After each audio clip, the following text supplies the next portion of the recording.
We in here, y'all. Y'all know what time it is. Yeah. Started late today, but it's okay. Yeah, started late today, but it's okay. Hold up. I know Blaise like that. Yeah. We getting started today, guys. We getting started. I see him cheesing in the background, guys. Get ready. Get ready. I got a superstar coming on today. Gunshots. Hold up. Yeah. Another one. We appreciate all you guys coming out. Today, it looks like we got Ron Wayne out there in the house. Mike, the gun alert guy, is in the house, guys. All right, we have Misty Miss Wayne, it looks like, and we also have a Tennessee Goddess out there. So we appreciate you all coming through today. And of course, the numbers will get up there. It looks like they're a little low today, We'll try to get it out there. Got those notifications going out. So there we go. We got Jason Ewing out there coming out there in the streets today. We most definitely appreciate you coming through, brother, okay? All right, we got 7. It's starting to go up, man. We appreciate that, y'all. Get ready for the show. It's going down tonight. Yeah. I can start singing if y'all want me to. Shanna Ewing, I see you out there. Kelton. Yeah, my military man out there. Kelton. Killian, I'm tripping. Killian Shelton, my fault. The Shaggy Rifleman is here, guys. We appreciate the Shaggy Rifleman coming through. Jova Q is in the house, guys. We appreciate Jova Q coming through for sure. All right, we about to get the show started today. Very, very good show. Very interesting individual that's coming on. A lot of expertise here, guys. So get ready for the madness. I'm gonna let the beat play a little bit. I need to go out here in the comments and see what's going on. Then we're gonna pull our guest in here, okay? Yeah, y'all gotta hear that squeezy beat. Yeah, it's going down, guys. Yeah. All right. Pull up some notes here and we get started. Yeah, I like it. Here we go. Yeah. Love it. All right.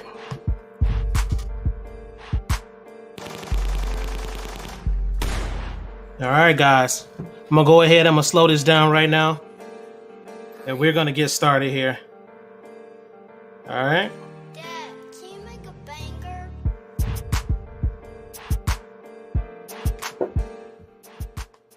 There we go. Slowing it down. All right.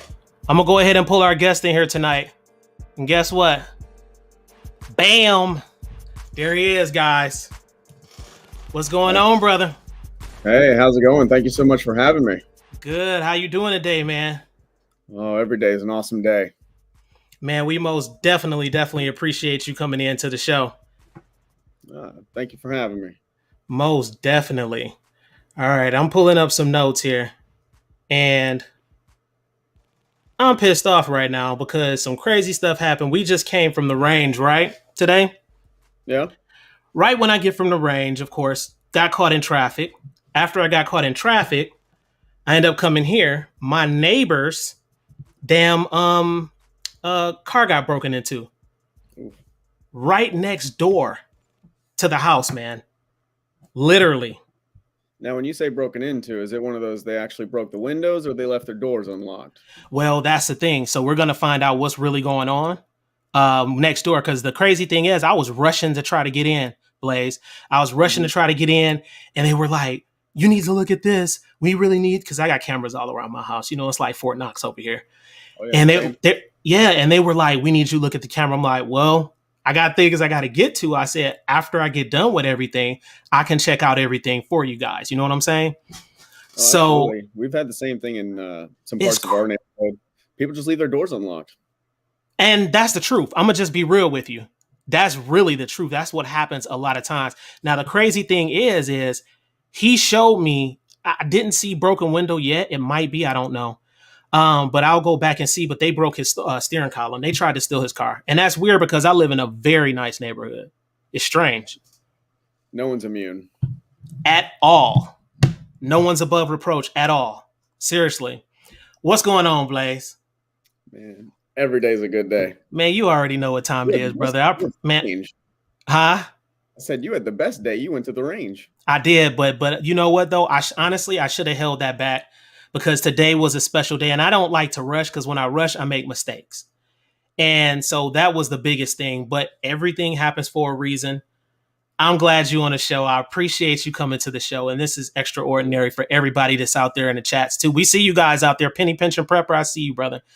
So we're going to go ahead and get started here.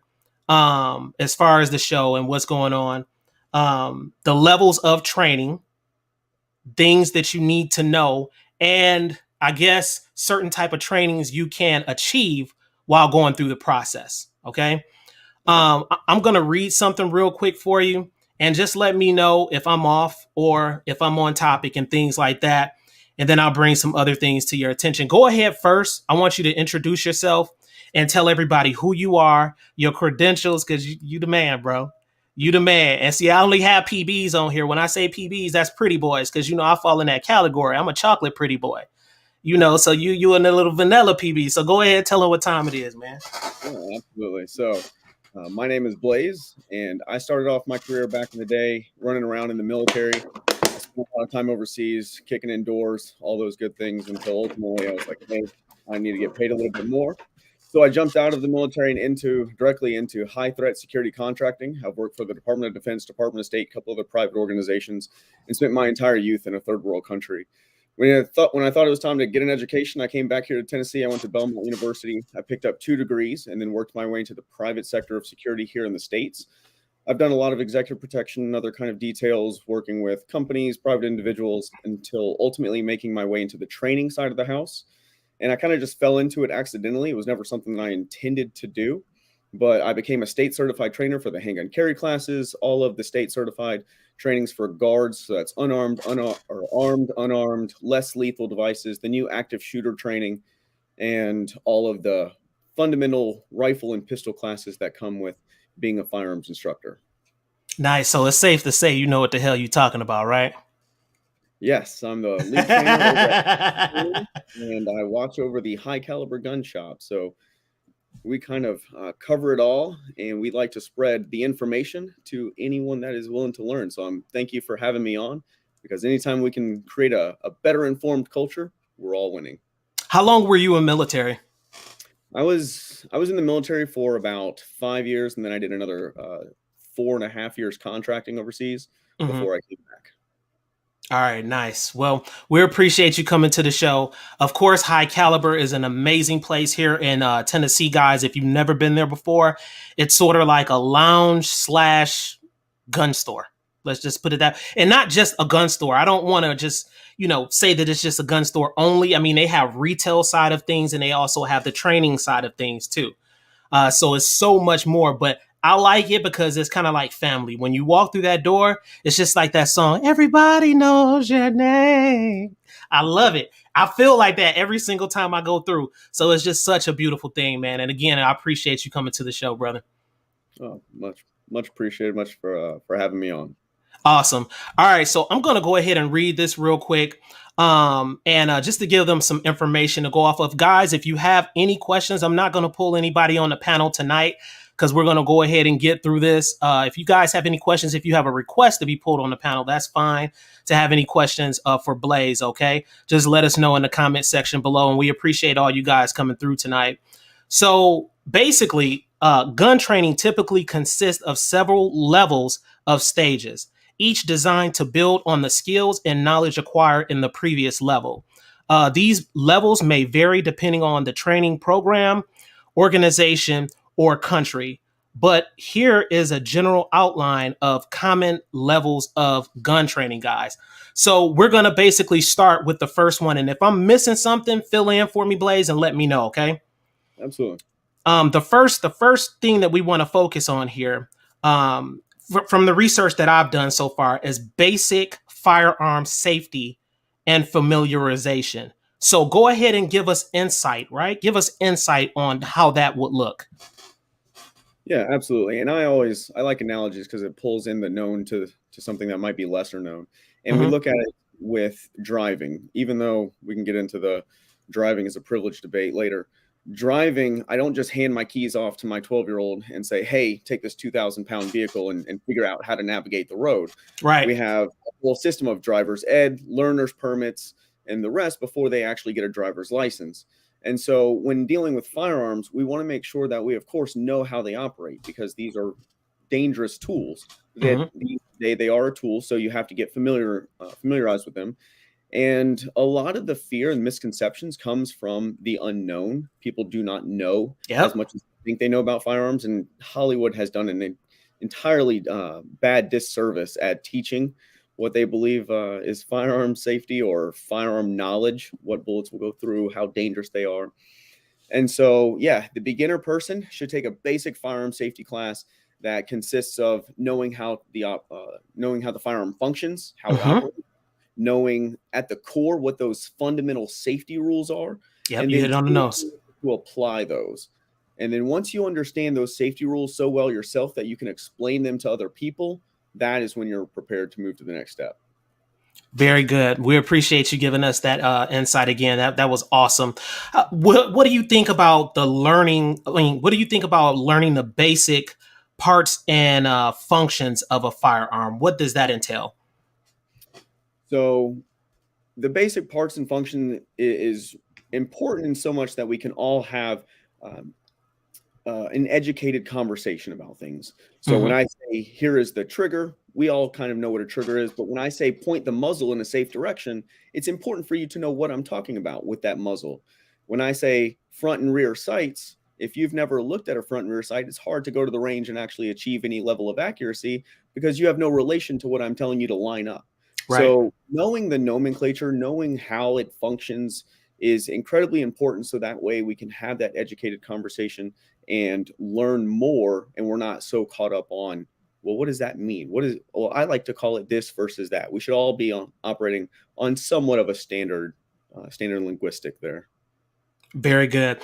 Range safety protocol. Range. Sorry about that. Range safety protocols. Elaborate, please. Absolutely. And this is where things get really dangerous because we can learn safely about firearms with no live fire ammunition around. We can handle them and learn about them, take them apart, clean them. But once we get to the range, that's typically where you're going to introduce the actual real bullets. And so when it comes to range safety, there's really no room for error there. You really need to know how to handle that firearm safely, how to make sure that that muzzle is always in your control and pointed in a safe direction because now you're around other people, especially Right. at some public ranges. Their safety depends on how safe you are. And That's the last right. thing you want to do is hurt or injure someone else due to your own negligence. Speaking of that, Blaze, just Blaze. Speaking of that, Blaze, have you seen any accidents, bro? Real talk, you don't have to tell us the names or anything, but did some shit really go down? I have, over the course of, I've been teaching for a long time. And so I have seen a great number of accidents and a great number of potential accidents that could have been really bad Wow. for others and myself. Wow, that's crazy. And I actually seen some of that happen on live, like literally on people YouTube channels before, where they had, the fragmentation hit them from the other side of the damn outdoor range. Oh, yes. Like right then and there. It was the craziest thing. Hit his elbow. So mistakes can happen. And it's funny you mentioned that because then it even goes inside. What do you do next? When something like that happens, how do you handle that situation? I'm gonna quote Whiteside Tactical. How do you stop the bleed after that? And that's important information to know too. And so we'll expound on that shortly. But as far as finishing up under basic firearm safety and familiarization, I hate that damn word, safe handling and storage of firearms. Tell us a little bit about that. Yes. So this is really where it's going to come down to every person in their own circumstances is going to have different considerations. So if you're a person that just lives alone by yourself, Mhm. then you have less variables within your home. So when it comes to safe storage of your firearm, you're kind of ultimately responsible for making sure that it's loaded when it needs to be, unloaded when it needs to be. And if you want to place it on your nightstand while you go to sleep, fully loaded and ready to go, then that's perfectly fine. You should be the only person in your home. Okay, But now, so I got something for you. I'm not trying to cut you off. Hold that thought. Hold that thought. How do you feel? Because this is a big debate, bro. This is a big debate, bro. How do oh, you feel about people keeping one in the chamber or people not keeping a bullet in the chamber? We hear this a lot. We hmm know that there's pros and cons on both sides. Yes. Talk to us about that. So this is actually a huge question I get a lot, especially in some of my Yeah. beginner firearms classes. They're saying, "Hey, I don't know if I want to keep one in the chamber because it's not as safe." And the way I look at it is like this: we're here to talk about firearm safety, and if you do not feel safe enough to Mm. carry one in the chamber, then you're probably not ready to carry one. And I Woo! always give an analogy, and I say this: when you're driving down the interstate, do you wear your seatbelt? And of Mm. course, 90% of the population is going to be like, yes. And I say, why? And they say, in case I get in a crash. And I say, excellent. But why don't you just put your seatbelt on right before you crash? And they're like, well, I may not have time. And then it starts to click to them. If you do not have one in the chamber, when the bad guy strikes, you will not have time or the wherewithal to put one in the chamber. So you mean to tell me, Blaise, you mean to tell me just those couple of seconds, the couple of those damn nanoseconds, whatever the hell you want to call them, can be the difference between life and death? If you look it up, anyone else's misfortune is never something to kind of dwell on, but certainly as a learning moment, there are plenty of videos on YouTube of people who have either almost been killed or unfortunately killed because they did not have one in the chamber. They drew the firearm. Some of them even tried to press the trigger because they forgot. Mhm. They were messing with the slide. The bad guy noticed, and it was ultimately bad for them. So yes, those microseconds absolutely count, considering the national average for gunfights is over in about 3.4 seconds.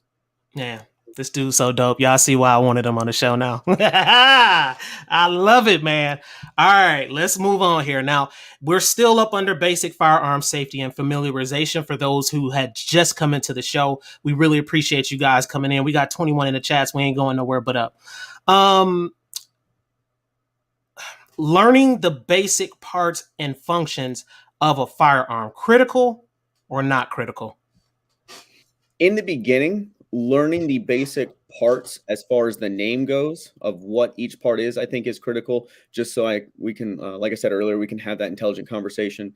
But when we're talking about how it functions and how everything truly works internally, I think that is something that could be saved for later, because I don't know every single piece of, how my computer works internally, but I'm certainly good at using it. But if I wanted to get further into electronics, I'd learn how to use my computer or Mhm. build. And I think the same applies for firearms. As long as you know what the parts are and we can have that conversation, great. Once you get a little bit further into it, then you can start worrying about how it functions and what's a single action versus a double action and which one's better. Nice. Very good. Eloquently spoken. I love it. All right. So this is beautiful. Penny Pension Prepper just dropped something, Blaise. He said, always one in a chamber. If you're Yeah, half asleep and got to struggle to knock the safety off and chamber one round and all that good stuff, you might be 1 second too late. that's Agree or all it takes. disagree? 100% agree. Yeah. 100% agree. That's good stuff. They lighting up the comments right now. They're going crazy out there. We appreciate y'all coming through. Whiteside Tactical, I see you out there in the streets, man. We appreciate you coming through. All right, let's hit point number 2. Now, we just covered some of those, subcategories right there. Point number 2, basic pistol slash handgun training. Mhm. Um, what does that look like to you?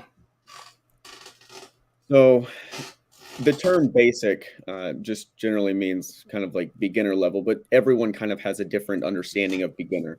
So if you've never handled a firearm before, then that basic handgun or pistol kind of familiarization would require you to understand how the pistol works, as far as the safeties, the functionality of the slide, the magazines, how do you actually work it, making sure you understand those safeties, keep your finger off the trigger, keep it pointed in a safe direction, unload it until ready for use. And then once you know that, then basic firearm manipulation, familiarization might actually extend into shooting. And then we Mm-hmm. get into marksmanship, which is different from just the function of the firearm itself. And so then basic marksmanship would be learning the fundamentals of shooting, your grip, your stance, the trigger press, aiming. And then after you master that, then you would move on even further into a mastery of the fundamentals. And so everyone's going to have a different level of basic depending on where they're starting their journey. Right. So just to kind of go back on what you just said, basic shooting stances and grip techniques. Mhm. Those are extremely important. Would you say? Oh, absolutely. The fundamentals of shooting are the fundamentals. Perfect. So Very good. How do you feel about the introduction to sight alignment and trigger control? Does that all gel together? yeah, so once you go to the range, and if especially if you're a new shooter, I cannot stress enough how, and we're gonna start some fires here, but women Do it. Do it. women are typically the easiest students Uh-oh. because they have less bad habits, Uh-oh. and they are way more receptive to what I have to tell them when they're changing things, especially when men have grown up with firearms. They have done it a certain way for so long, they are not very adept to change. And so it's hard to break some of those habits. But the moment you begin, if your journey is beginning to go to the range for the first time, you need to ensure that the person teaching you is teaching you the right way. So you build those good habits, because that is the moment you want to introduce exactly what you're talking about: sight alignment, sight picture, that nice smooth trigger press, making sure you're gripping the gun correctly, your stance is correct. You introduce a little bit of that respiratory pause so you control your breathing, and then follow it all through so you can have that good shot from the beginning. Okay. And when you speak on, the way that they're controlling their breaths, I know you can exhale and inhale. Best time to take that shot is when?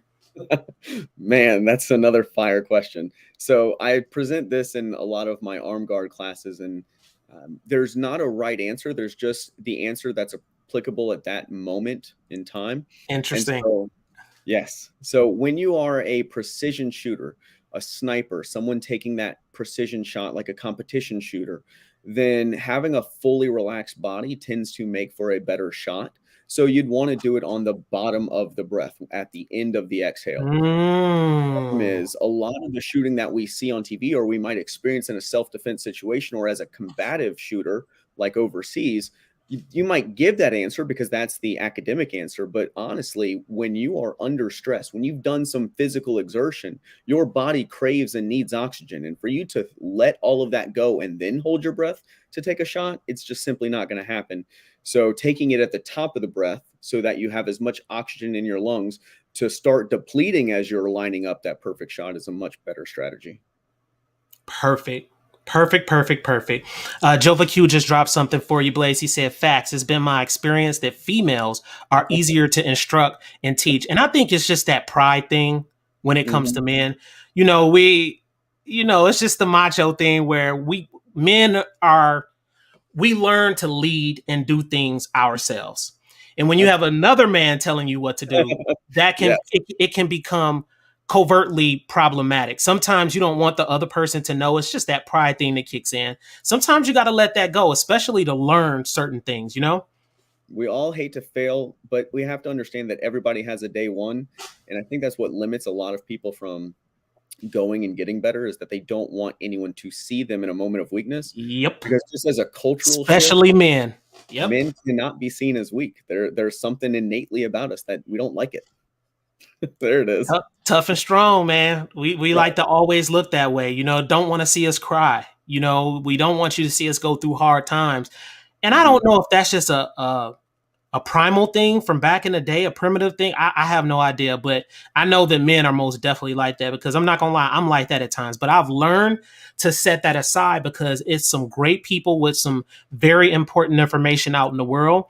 And they have the expertise. They actually have been in those fields in the military. Certain things that you're going to learn there that a civilian is just simply not going to know, Exactly. being clearly honest. Loading and unloading a handgun. Talk to me, just Blaze. So when it comes to loading and unloading, first thing you want to make sure is that you're doing it properly with the correct ammo. So I would start before you even begin to put bullets to magazines. Make sure you've purchased the right ammo. I cannot express how many times I have seen people put the wrong ammunition in the wrong firearm. 9 millimeter inside of 40 caliber guns.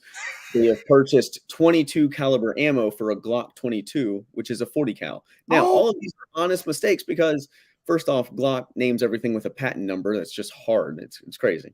uh-huh. So once you've gotten past that, you've got the right ammo, and it comes to loading the firearm. I do actually have a very specific technique that I like to use when loading on an initial load, Hmm. and I'm not as big of the YouTube social media fanboys of how they do the press checks and everything like that.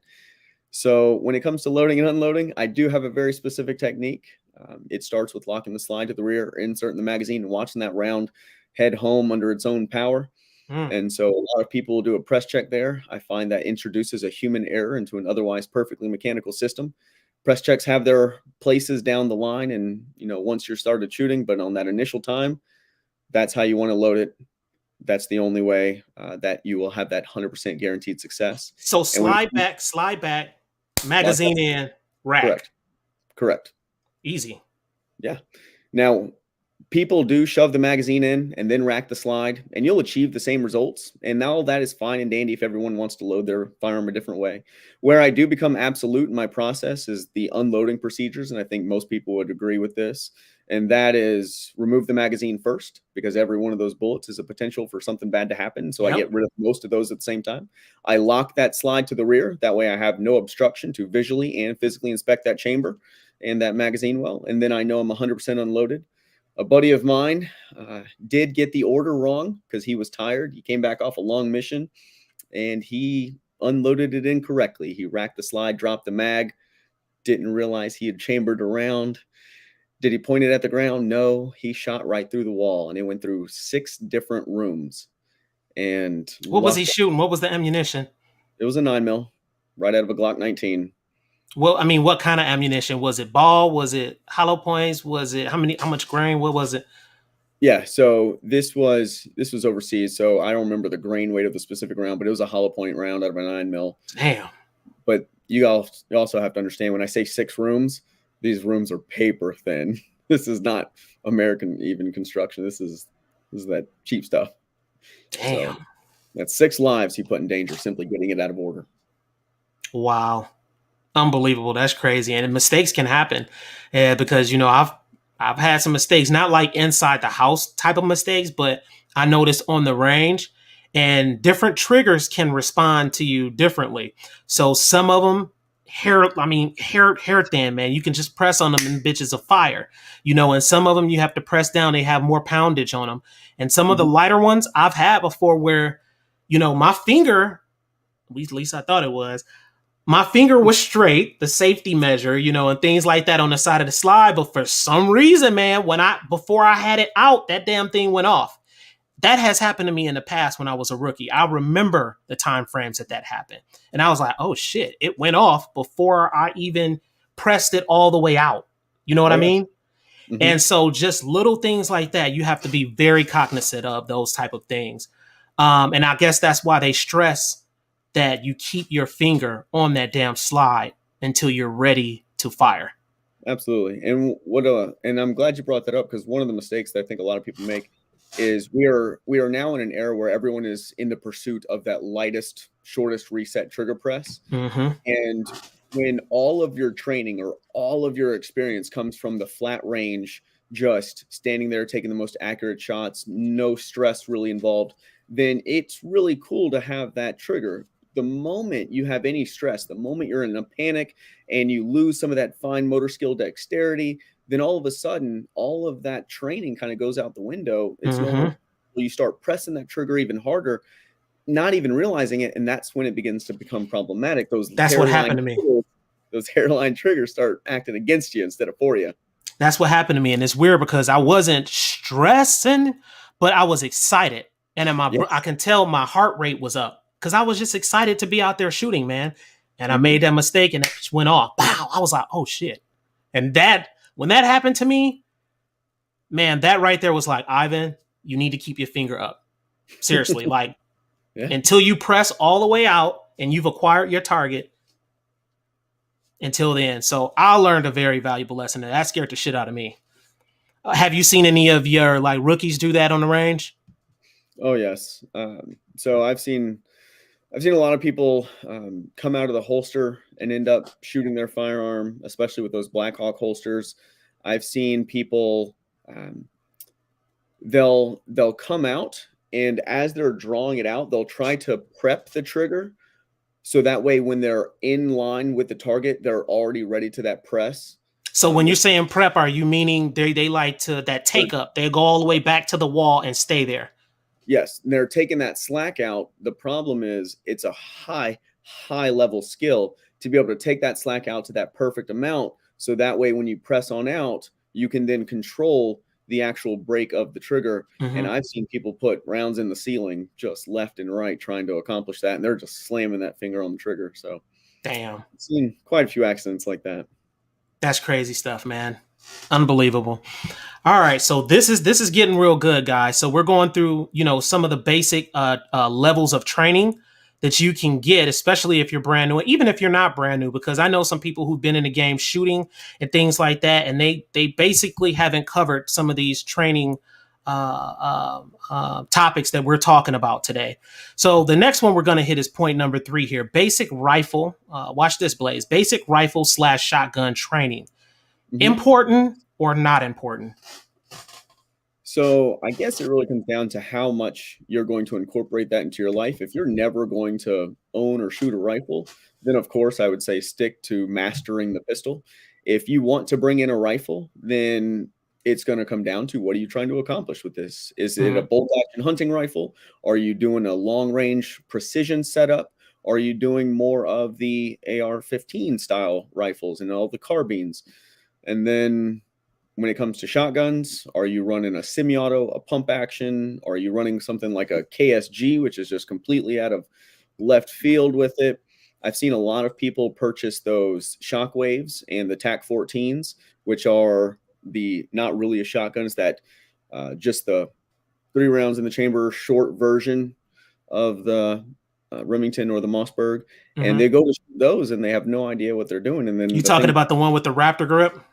The Raptor grip, correct. Yeah, a little shorty, that mud crazy, yeah. Their hands. Yeah. So if you're going to go to the range, if you're going to own one of those, then you absolutely need at least a baseline level of understanding and familiarization. Speaking of that, while we're in the shotguns and stuff like that, how do you feel about people shooting from the hip, man? I've never been a fan about that. And I see a lot of people doing that online. And to me, this is just my opinionated view. Some people look quite foolish doing it. So it doesn't. Just tell me about that, because I'm not a fan of it. Yes. So I would classify shooting from the hip as essentially kind of like you have your good shots that you're taking, and then you have your trick shots that you're taking. Trick shots are meant to be that trick. And so I think that a lot of people see that on the internet and they'll give it a try themselves when they have not reached the proper level of mastery of the shotgun. And so that's when they begin to look foolish. So it's a trick shot kind of deal. I would not suggest it in too many real life situations. So I would say basically more for entertainment. Yes, it has entertainment value. Does it have any use for breaching or anything like that in the military? No. Okay, so this is just some entertainment shit people be doing. In the military, we would never. That's not the way to go. No, it's not the way. Situation, I probably wouldn't do it either, because you're accountable for all of those pellets. Every last one. That's right. Yes. You're right about that.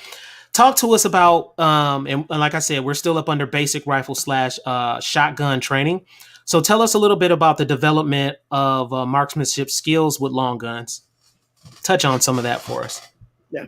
So a lot of people will want to immediately come out and do what's called tactical shooting. Tactical shooting is nothing more than a high proficiency in your firearm with specific applications in mind. So tactics is more about the decisions you make than it is about gear or anything like that, but people use the word differently all the time. So the first thing you need to do is learn how to zero your rifle at different distances. Say that again, please, sir. The first thing you need to learn is how to zero your rifle. If you cannot zero your rifle, whether it be with the iron sights or a red dot or some variably powered optic, then you have no business shooting in the first place. You're not going to hit anything. That's right. After that, you need to learn how to apply the fundamentals. And then once you've applied the fundamentals of stance, grip, aiming, all the rest, then you can take it to the next level. And that is when you start learning about holdovers. So when we're talking about red dots, it's no longer just point of aim, point of impact. Where the red dot is, the bullet will go. There's actually a difference between where my eye sees and the bullet has to travel due to gravity. And so we account for that in the zeroing process. But what that leaves us is a disparity of some degree at different distances of where I'm aiming versus where the bullet is going to hit. So are And we you have to, referring to parallax right now? I'm not referring, no. So parallax is the placement of my eye compared to the optic itself. Mm-hmm. What I'm talking about is point of aim, point of impact.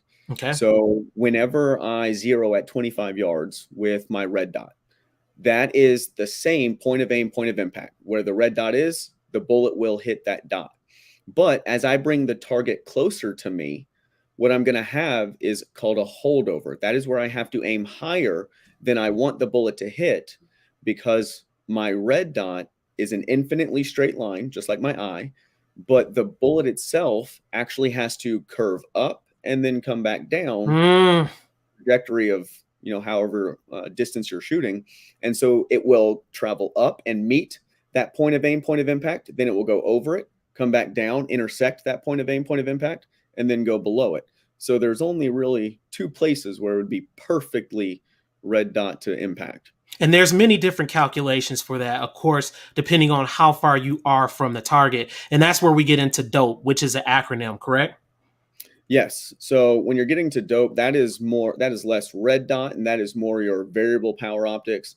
And so that gets into what was my last shot Mm-hmm. and what was that information. And so you are now looking at a whole lot more factors, because shooting further away has a lot more that goes into it. Windage, elevation, weather, Weather, all type of stuff. barometric pressure, Yep. what is the elevation you're at Yep. versus previous barrel barrel length, what kind of round you're shooting, all of it goes into it. Angles of attack, it gets crazy in the long It range does. game. It does, man. And we have some people out there that's hitting them targets miles away. I wonder who has the record for shooting the So furthest. And yeah, so there are two records that can be looked at, and one is just the precision record where you're shooting at a target, and the other one is, of course, the one that everybody really cares about. That's that sniper record. Surprisingly enough, both are held by Canadians. And damn, yeah, have you seen those KDX rifles that we have in the shop? I think I did. What color were they? So we have two white ones that are 50 cals, and then we have a gray one that's a I think I 308. did see those. So KDX currently holds the world record with 4.3 miles for the longest shot. Were they within the bullseye or like an inch from the bullseye or what? Yeah, so at 4.3 miles, they were shooting at about a 20 by 20 foot target, which sounds like a lot, but at 4.3 miles, that's still like one or sub MOA. So it's an incredibly hard shot to take. That's insane, dude. Awesome. Lakeview Outdoors, we see you out there in the streets, brother. We appreciate you coming through. We got a lot of new people that just coming through. I just see popping up in the screen, guys. I'm trying to stay focused on this this Q&A because this is an important one today. Seriously, it's going down. Reloading techniques under stress. I feel like I added that in because I think that's extremely important. Elaborate on that for me, Blaise. Yeah. So reloading under stress, what people are typically talking about is some kind of combat reload. It can also be called the speed or slide lock reload, emergency reload. And so you have expended all of your rounds, your slide has locked to the rear, your magazine is empty, and then you need to get a brand new one in the gun. That is, or should be, more rare than the proactive reload, or what other people would refer to as administrative or topping off the gun. But that one takes a more cognitive process for you to kind of think ahead and actually reload your gun so that you have a full magazine in. Mm-hmm. And that one's swapping out a partial magazine with a brand new one. So all of those under stress, long story short, whenever your body is feeling stress and you are into that fight or flight because you are in some kind of scenario, in order to gain something, you have to give up something. In order to gain super speed, strength, and the ability to survive, you have to give up that fine motor skill, dexterity. So a lot of people that don't train those skills will typically fumble them, especially if they're doing it for the first time. And so it becomes an invaluable skill to keep that gun loaded, especially when you need it, because today's day and age, we're finding that bad guys are typically on something else other than just being high on life. Man, and so they're are they? taking way more than one bullet. Yeah, because they turning into damn zombies. That's why. Yeah, and they biting each other, and then another one turned into a zombie. You got another little savage zombie out there with extended clip. I'm not gonna touch it. Yeah, man. Yeah. All right. Let's go to the next one, guys. These are levels of training. All right. If I miss something, y'all let me know in the comments below. But I'm just going through here. He's just acing this, I believe. And so let's go to number 5 point: tactical firearm training. Very Mhm. important. Advanced firearm handling skills. So this one right here is a big one. And you know, it's funny because everybody get that gun in their hand when they're Mhm. shooting straight. They, you know, and their groupings are looking good and stuff like that on the range. They think that is shit. But once they have, you already know where I'm about to go with this. Once they have to shoot on the move, it's Mhm. a different damn ball game. Talk to us about that. Yes. So I do a lot of armed guard qualifications, and it is surprising how simply asking someone to stand behind a piece of cover and simply lean out and shoot, we haven't even gotten to the moving portion yet. That one simple additive has caused such a degradation in their shooting marksmanship that they almost didn't pass, where they would have Damn. otherwise passed just the flat range portion. And that's because they're having to do all of this also under time, because everything that I do has a time limit required. So when it gets into kind of that tactical shooting, again, tactical shooting is nothing more than just making good decisions with your techniques and with relation to what you're doing on the battle space. And the battlefield could be your house, it could be out in public, it could be a parking lot, anything can be a battlefield. So when it comes to being able to shoot on the move, statistically speaking, if you stand still in a gunfight, you run a fairly high percentage chance of being hit. If you're on the move, you can cut that in half. If you get behind something that's cover, you can actually reduce those chances down to 11%. Mm-hmm. So pretty good odds there. So you need to be able to shoot and move, but more specifically, move to a piece of cover, something that will stop a bullet.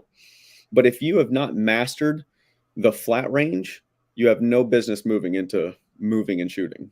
And mastering the flat range on the basic simplistic level would be what to you?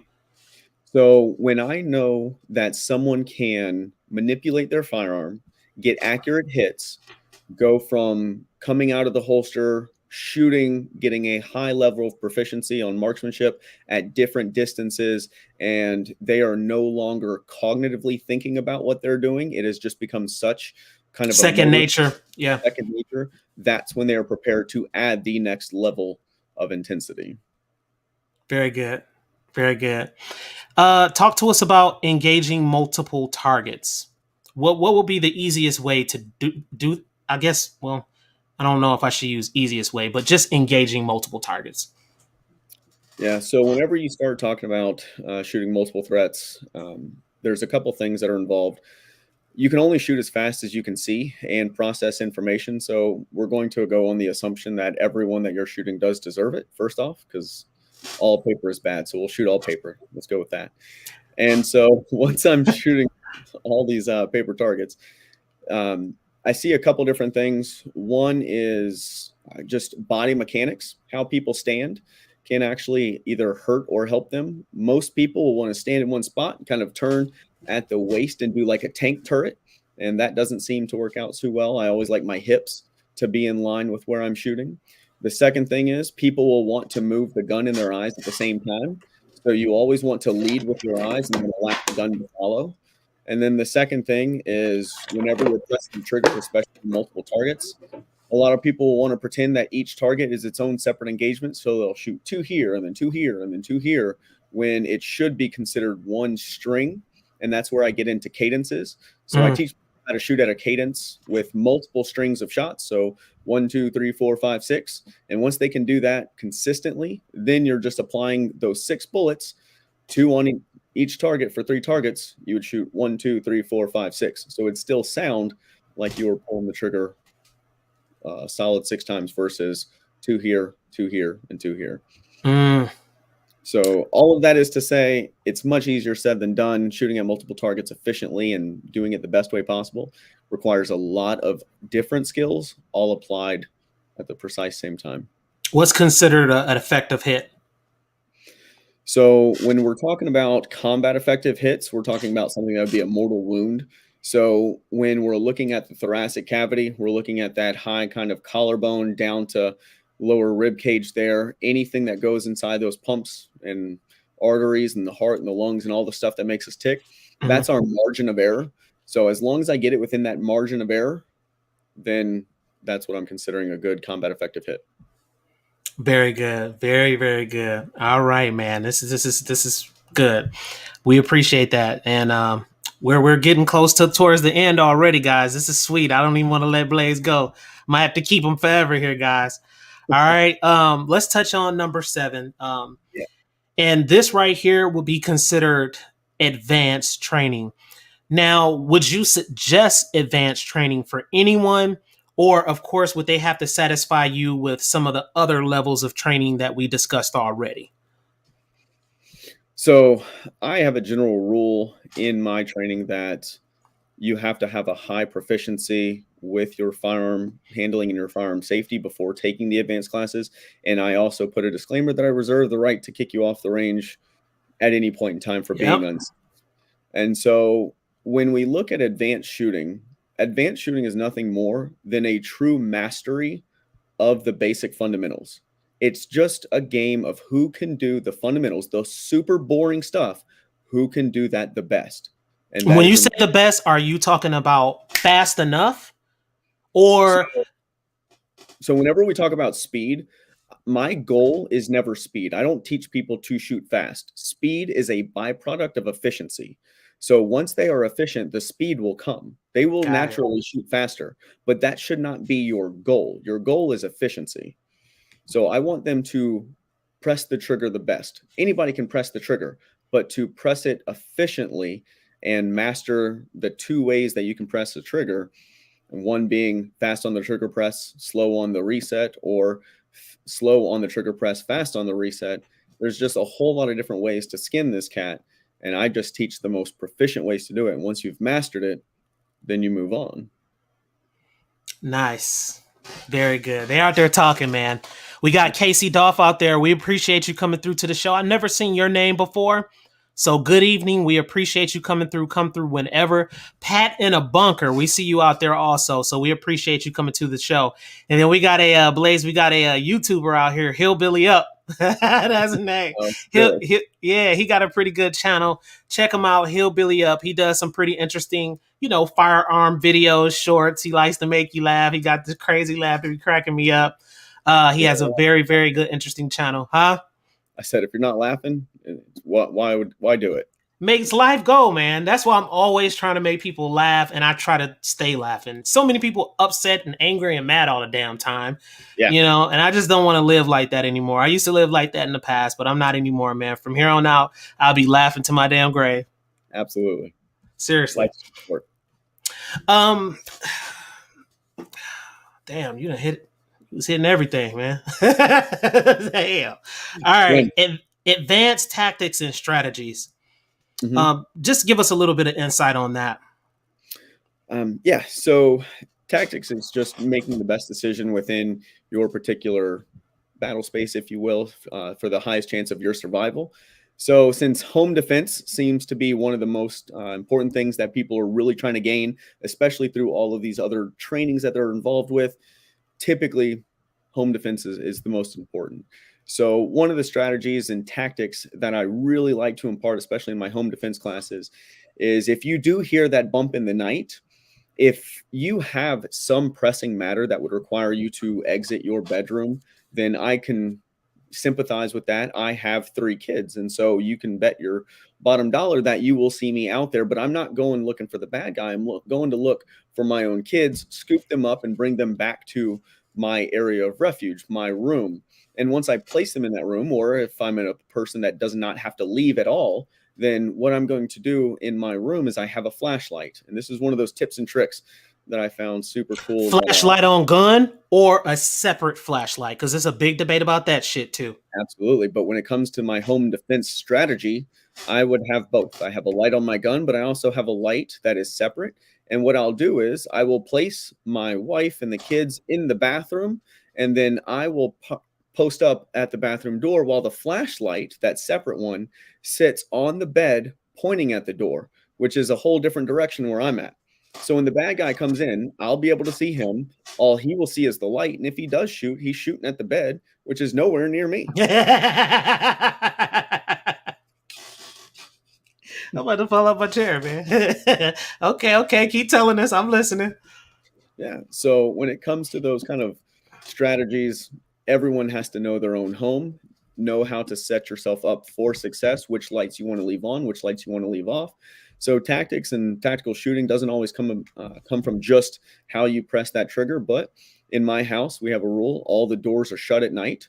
So if I walk out because that bump in the night, and I look at all the doors and they're all closed, then I know it wasn't one of my kids getting up in the middle of the night grabbing a drink, right? Right. So maybe that needs some further exploration. If the way my house is set up, we have a stairwell that leads to all the bedrooms. So I know that I can defend that stairwell much better than I can run around the downstairs hoping that I find him before he finds me. So that comes into play. Um, So are all you of considering like role playing or dry firing inside the house, practicing those things just in case it goes down? So you have to be careful with that because you don't want to create scared children. You just want to create prepared children. You also don't Mm-hmm. want to create a scared wife. Happy wife, happy life. Mm-hmm. So what I do is I just create a generalized home safety plan. I discuss it with them and I kind of make it a game rather. Hey, if we're going to do this, they don't even have to know it's a bad guy. I'll say, hey, if I come and get you in the middle of the night and I'm saying, hey, it's a movie night, it's a movie night, it's a movie night, and your job is to wake up and come straight to my room. So now, even if there's a bad guy, I'm going to run in there and say, hey, it's a movie night, movie night. They're going to run straight into the room thinking it's movie night. Mm-hmm. Wyatt scoops them up, takes them to the bathroom, and we can worry about the scared part later. But they've at least done exactly what I needed them to do in that moment without panic because excitement drives them better than fear. Beautiful. How do you feel about, and this is just me now, I had all these notes written down for you, which was perfect, but how do you feel about like individual people training? Now these days we have so many active shooter situations happening. I mean, Mm-hmm. it's ramping up, man, and I'm pretty sure you're familiarized with that. Just 2 weeks ago, we had, I think, 3 or 4 active shooter situations in different states in the same week. It was insane. How do you feel about people actually training with their plate carriers? Also, live plates inside the plate carrier, outdoor training and doing things like that. Mm-hmm. I mean, So I will always remain an advocate for whatever you can get your hands on. I think you should own. I think you should buy. I think you should train with. I never believe in purchasing a piece of gear that you don't train with.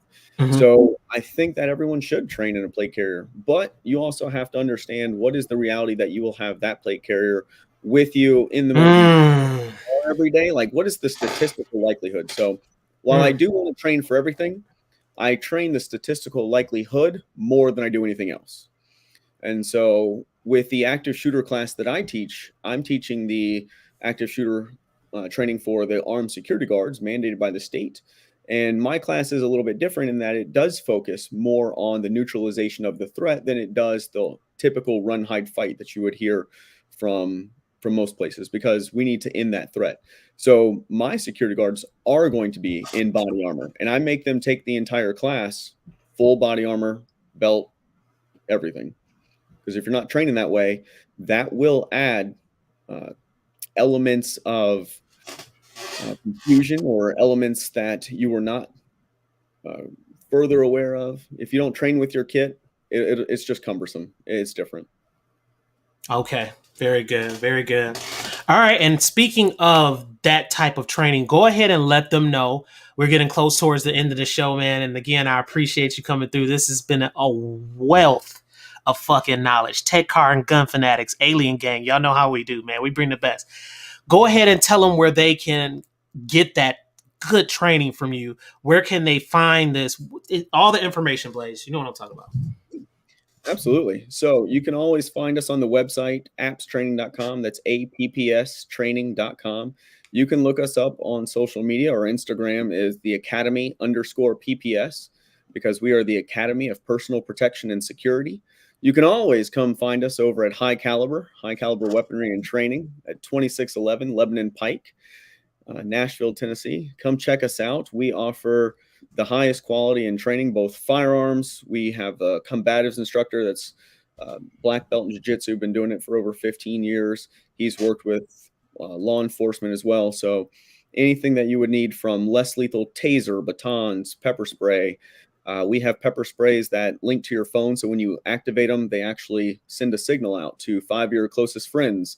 So Damn. if you have loved ones that are going out overstate or going off to college or whatever it may be, we have a solution for all of your kind of self-preservation needs. Yeah, this is the dude y'all want to mess with. Trust me. This is it. We're going to go ahead and open up the the comment section real quick. Guys, if you have a question, go ahead and make it quick because we're about to close out. And we'll go, in order as far as the questions. Jova Q is a very important member on the channel. He is an extremely high supporter on the channel. He asked you a question here. He said, do you teach / inform them about the certification from NIJ or Brody Armor? Yes. So any of the armor that we do have in the shop is all NIJ rated, and any of my arm guard classes, we actually pull up the NIJ rating, show them exactly what it is, what it'll stop, and allow them to make the best informed decision for themselves. So that is something that is important to me because I'm a very data-driven person. So 100%. Very good. Let's go ahead and go to the next question. Lakeview Outdoors, you know what time it is, man. And this is most definitely gang, but we're a different type of gang. We're a self-protection gang. Self-protection to be able to defend yourself in very bad, crucial situations, man. And you know what those situations are, guys. We talked about them before. Let's see. Let's go to who did I hit? Okay. G23. He said, at Ivan, what is his battle zero and why is it 36 yard zero? That's G23. He's a very high supporter of the channel also. Yeah. So I have several rifles, all different barrel lengths, some with suppressor, some with not. So the zero is always a little bit different depending on which one I'm running and which kind of ammo. I confirm my zero kind of every time I go out. I'll either use something like a 50-yard zero or a 300-yard zero if I can get it. What I'm looking to achieve is the most amount of those combat effective hits at a variety of ranges without changing my point of aim, point of impact barely. Very good. Perfect. Guys, you are lighting it up out here. All right, we're going to go ahead and go to Killian here. He said, Killian Shelton, that's like a brother to me. His mother, Carol Lee, she started a YouTube channel called Conversations for a Vet. That's going to be outstanding. And we're getting her YouTube channel together, guys. Be on the lookout. It's going down. So it's going to be discussions. We're going to be conversing about certain type of things. It's going to be real, guys. Killian said, what branch of service did you start with? Yeah. So I started off in the Army, and that was who I was with the whole time. Okay, very good. All right, Jova Q, he said body armor. I guess he's meaning body armor suggestions, or what do you think about that? I think Java Q was correcting his previous comment. Question. Oh, okay. Body armor. Okay, my fault. Pat in the bunker, he said, what's the minimum body armor you would recommend, the level? So surprisingly enough, all of the Nashville law enforcement, so you're talking about Metro PD, the sheriff's office, all of them, they're running level 2 based on the statistical analysis of the most common threat being anywhere from a 9 to 40 cal. We do sell level 3A, which is the 357 44 mag slash resistant and stab resistant body armor at the shop. So if it's going to be the soft armor, then that's going to be the least. If you're going to go into hard plates, like you have to stop a rifle round, then, level 3 is going to be your minimum there, unless you're doing something crazy. I mean, by all means, go up to the 4 and the special threat ones. Suggestions on lightweight or heavy set plates, disadvantages or advantages? Advantages, extremely light, much thinner, less fatigue, better for you all around. Disadvantage, it's expensive. Yep. You're going to pay for it. You are going to pay for it. Those things are not cheap, guys. I see them online all day. Christine White is Life Family also. She's out there. She said Navy. She was in the Navy. It's a lot of military people that come to the channel, and I appreciate them coming. Let's see. This is a new name. We appreciate you coming to the channel. Come out and ply. Okay. All right. He said, is NIJ rating just hype? So I made I may ruffle a few feathers here. Uh-oh, do it. My personal opinion on the NIJ rating is the NIJ is a club that you have to pay to be a part of. It's a governing body, but it doesn't do it dispassionately. It costs about $10,000. You have to give them a ton of products, and they have to be able to come and select a certain number of that products to go and test. All of Mhm. that is sunk cost. You don't get reimbursed for that. So a lot of your smaller companies that may be doing things above and beyond and even better, they don't want to pay for that NIJ rating or they can't afford it as a smaller company. It doesn't mean that those products are any less than, it just means that they didn't spend the money to do that. Now, you do open the door for saying, hey, what about all these companies that don't get an NIJ rating and they are really bad? They don't do what they say they will. Mhm. It's really tough. So the NIJ rating is there to kind of combat that, to give it an official, stamp of approval.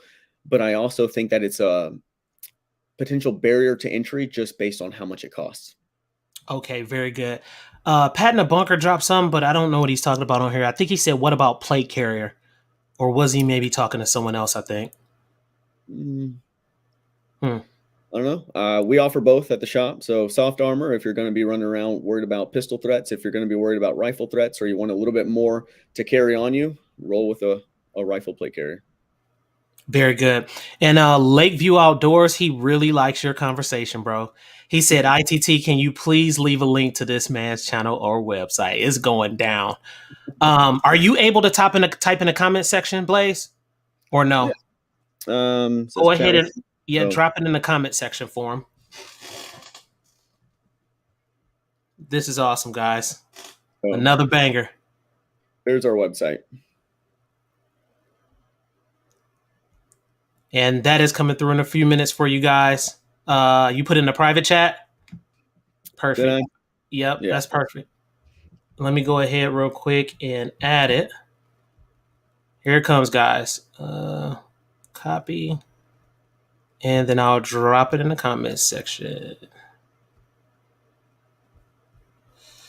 All right. And we're going to take a couple of more guys and we're going to get ready to close here because Blaise has things to do. He's a busy man like I am, man. All right. I just dropped it in the comment section right there. Is that it, Blaise? Um. Yes, should be. I just have. AQPstraining.com. Yep, that's us. That's it right there. That answered your question. Let's go to the next one. Tennessee Goddess, you're correct. Hit the thumbs up, guys, if you like this. I mean, and then remember, when the live show ends, if you guys don't mind, drop it in the comment section below. I need comments. Just light it up. Hit the like button. The channel is going crazy. I never imagined this channel going as crazy as it is. I'm going to post the stats at the end of the month. It is unbelievable. The numbers are bigger than people who have 30 and 40,000 subscribers, Blaise. Nice. The numbers are that crazy. And I'm going to post them at the end of the month. It's insane, dude. Well, Let's. I'll throw this out there because I think you'd want to hear it. And I went and I was getting my hair cut today, and I told my barber that I was going to be on this podcast. She said, Uh-huh. "Oh, you are like the third person that has told me to check this out. So your name is getting out there, Seriously? 100%." What? Yes. Oh, I love it, man. I appreciate that, and I just love it. Don't make me blush, man. I'm black. I can't blush. I turn purple. Okay, here we go. All right, let's see. Thank you. Also, remember you had sent long body upgrade show. Okay, thanks for the information. I think everybody is pretty satisfied. Jova Q dropped something. He said, also remember you have standalone body armor, level 5, and soft body armor for pistol threats. Mm-hmm. Let's see. Good information tonight. Jovis Q said good information tonight. So, yep, that's it, guys. We appreciate you all out there, man. Of course, you know, sometimes I go over the 2 hours, but we're respecting this man's time tonight. It took a lot for me to get him on the show. And I was pulling. I wanted him so bad because I know when I see talent, man. I know when I see talent. I know when I see, you know, intellectual people, articulate people, and I have to have those people on the channel. And not just people like that. I mean, basic people too. I rock with anybody, guys. But when it comes to things like this, it can be between life and death situations. So you need to know how to execute certain situations. stop and go and all of that good stuff. So this is such a good show tonight. I'm going to go ahead and read something here that I typed up. And just to close out, Blaise, go ahead and give us, a closing or something like that that you want to tell them, and then I'll go ahead and read this. Just any kind of closing? Anything you want to say to them. They're wide open, man. You can say anything crazy too. They rock with you, man. Yeah, as my brother always says, he says, "Don't train until you get it right. Train until you can't get it, or train until you can't get it wrong."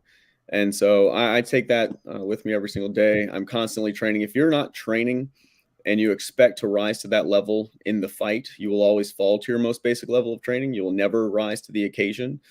So I look at my life kind of like I did my executive protection when I was doing that. My family is my client. Yes. And so everything I do is to make sure that they stay safe. Every decision I make is to make sure that I am putting them in the best positions possible, that I'm not putting us at risk for anything.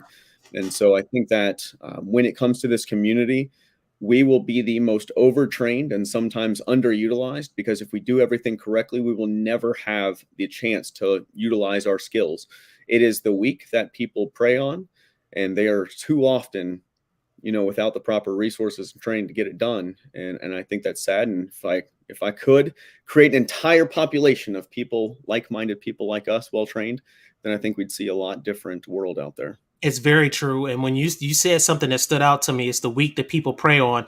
It was like that in my community, man. The weak that people prey on. And then especially when you get politics involved in a situation where they don't believe in gun rights, that gives the criminals even more leeway to do what they want to do. And so it's such a bad situation, but I'm completely out of that mind frame now. I'm a high advocate of the Second Amendment and being able to defend yourself, not to be out there in the streets just looking like a damn fool. But I mean, you can have a little bit of taste with it. It's okay, but you need to know what you're doing. When you're out there shooting, you need to know what you're doing. If you're aiming at a specific target or something like that, know what the hell is in back of that damn target. Because that can become problematic in itself. So, it's so many different things. But again, man, I appreciate you coming to the show. I'm going to close out by reading this because I think this is extremely important, especially for all the newcomers that come over to the channel. I got a lot of young cats when I look into analytics that rock with us here. Sometimes they may not say anything because some of them are still learning and things like that. And it's a good thing if they want to converse with us and talk with us. Of course they can, but I have to input this because it's just not about entertainment, guys. It's not about entertainment. It's about knowing what to do, when to do it, and how to execute properly. So here we go. So firearms proficiency requires ongoing practice and education, regular range sessions to maintain and improve skills, staying updated on changes in firearm laws and regulations. That's important. It's important to note that firearm training should always prioritize safety, responsibility, and adherence to local laws and regulations. Before undergoing any firearm training, individuals should familiarize themselves with their country's or state's specific requirements and regulations regarding firearms, training, and ownership. Additionally, seek out reputable, Blaise, say it for me.